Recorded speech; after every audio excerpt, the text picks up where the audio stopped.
So the study that we are doing right now involves looking at MS patients with and without vascular disease risk factors. And when I say vascular disease risk factors, I mean patients who have blood pressure, like hypertension, hyperlipidemia, diabetes, or obesity, patients with MS who have and who don't have these diseases.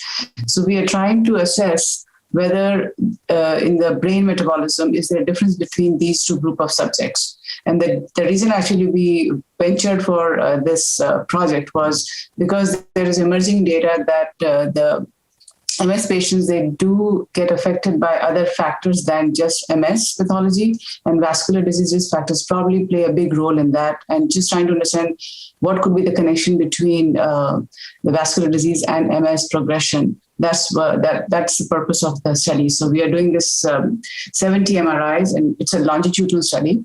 We're looking at, it's a 3-year long study, and we're looking at MS patients sort of with MRIs every year. So we have 4 MRIs starting from baseline. We started the study in 2015 or so. So we have kind of data collected over the last 5 years now.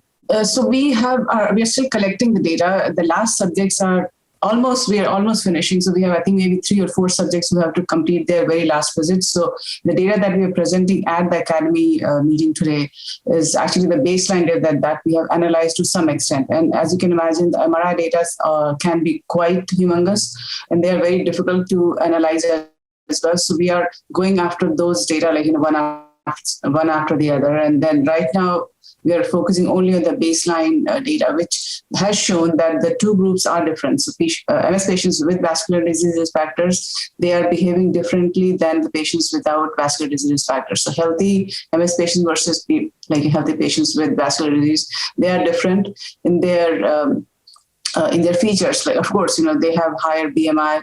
They have the patients with vascular disease factor. They have higher body mass index. They are slightly more disabled, actually. I think they are. So when we do the clinical assessments by EDSS, which is the standard neurological examination in MS patients, so they show higher disability. And then on the brain MRI, we are seeing that they have higher brain atrophy as compared to the healthy MS subjects. So these are some of the big findings at baseline. So at baseline, looks like the two groups are different. And then what we are going to kind of follow up with the subsequent analysis, which is underway, is how they change over time.